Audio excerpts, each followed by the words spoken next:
الحمد لله.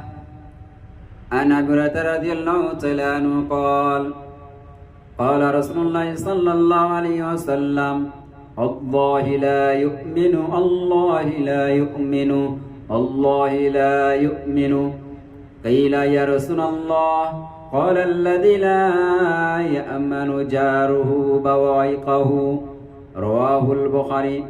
হুজুর সাল্লাল্লাহু আলাইহি ওয়াসাল্লাম ইরশাদ করেছেন, খোদার কসম মুমিন হতে পারবে না।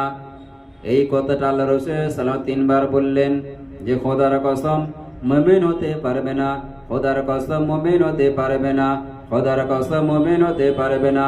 জিজ্ঞাসা করা হইল, ইয়া রাসূলুল্লাহ, কোন ব্যক্তি? উত্তরে বললেন, যার প্রতিবেশী তার কষ্ট থেকে নিরাপদে থাকে না। আমি গ্রামে থাকি, আমি শহরে থাকি, যেখানে থাকি না কেন, আমি যেখানে বাস করি, যদি আমার পাড়া প্রতিবেশী আমার ব্যবহারের দ্বারাই যদি সন্তুষ্ট থাকে কিংবা আমার লেনদেনের দ্বারাই সন্তুষ্ট থাকে, যে কোনো দিক থেকে যদি আমার পাড়া প্রতিবেশী খুশি থাকে, তাহলে আমি মুমিন হতে পারবো।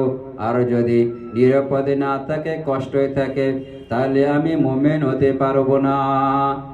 সেই জন্য আমার উচিত পাড়া প্রতিবেশীর সঙ্গে ভালো ব্যবহার করা, যেন আমার দ্বারা কষ্ট না পায়, আমার দ্বারা যেন কষ্ট না পেয়ে থাকে, আমার দ্বারা যেন কষ্টই না থাকে। তা আল্লাহ তাবারক ওয়া তাআলা আমাদেরকে এই হাদিসের উপরে আমল করা তৌফিক দান করুক। আমিন সুম্মা আমিন।